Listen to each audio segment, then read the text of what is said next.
New right now, a Fort Myers city leader calls it quits after serving just 1 year in office. Councilwoman Christine Matthews handed in her resignation letter last night.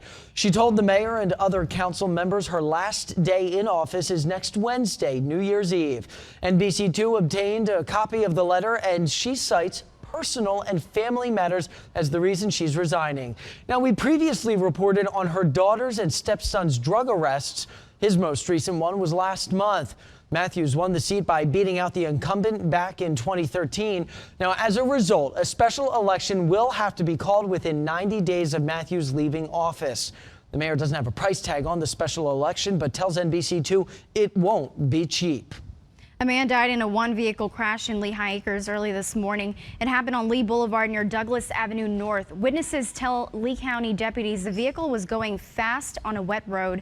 The driver, 50-year-old Eduardo Rodriguez, lost control. His vehicle went over a curb and hit a steel sign. He flew out of the car and died. He was not wearing a seatbelt. Deputies believe alcohol may have been a factor. Governor Rick Scott is giving a special gift to state employees, another paid day off tomorrow. According to the Department of Management Services, the state observes 9 paid holidays each year. Those include New Year's Day, Memorial Day, Independence Day, and now tomorrow, the day after Christmas. Former President George H.W. Bush will spend another night in a Houston hospital. Mr. Bush has been in Houston Methodist Hospital since Tuesday night after experiencing some shortness of breath. A spokesperson says the former president had a, quote, terrific day and is in great spirits. Mrs. Bush, their son Neil, and daughter-in-law Maria all visited the hospital today. You'll remember 2 years ago, President Bush was hospitalized for about 7 weeks while he was being treated for bronchitis and an infection.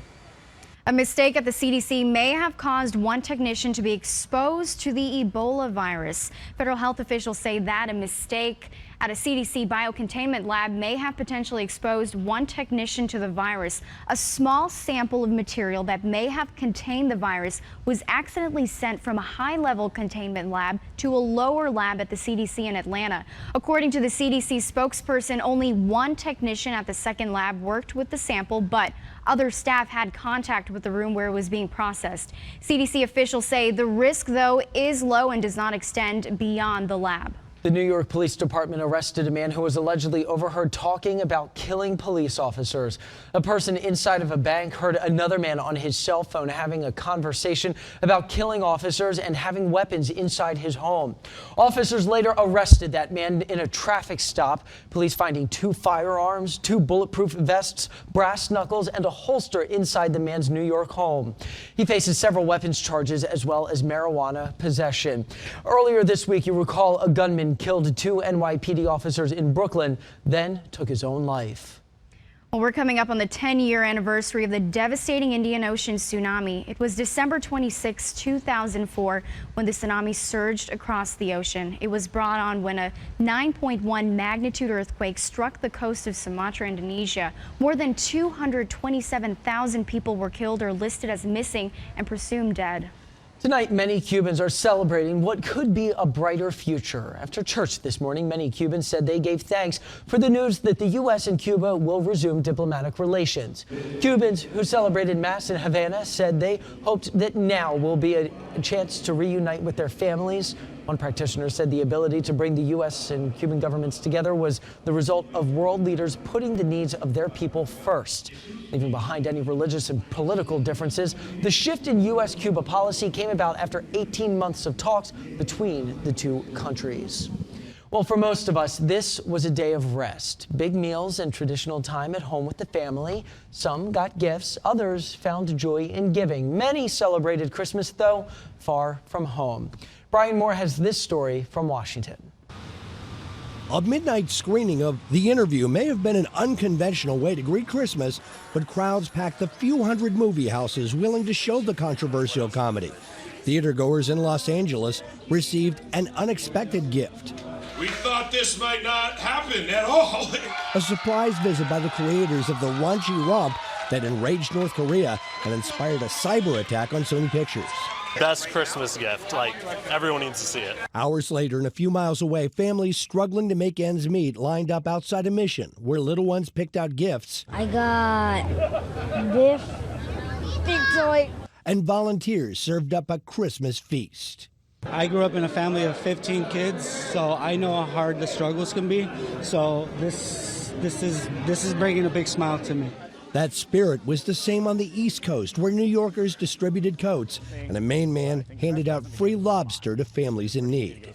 That true? That is true. Oh my God. Come on out. President and Mrs. Obama paid tribute to the troops.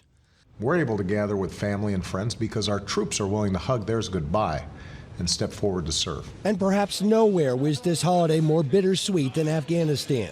Troops separated from their families, but hoping this will be the last Christmas of America's longest war. Afghan security forces officially take control of their own country next week. Brian Moore, NBC News, Washington.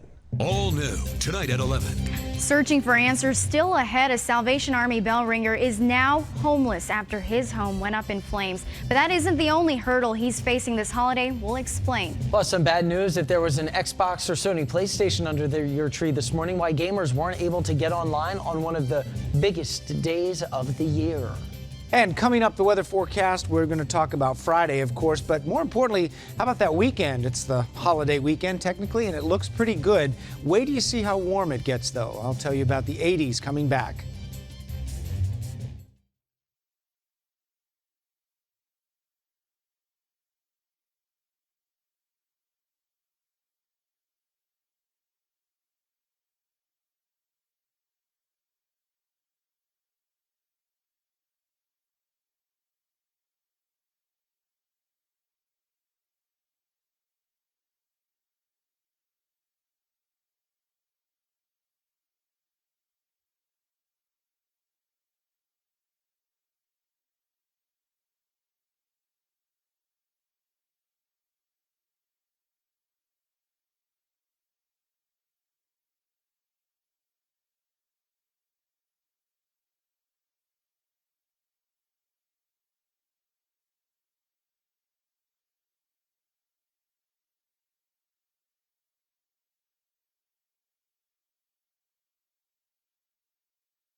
Terrified shoppers in Florida watched as a man plummeted 30 feet to his death. Investigators say the victim was navigating an amusement obstacle course in Orlando when his body harness broke. A relative was with the man and witnessed his fall. Orlando police identified the victim as 52-year-old Robert Belvoir of Lake Mary.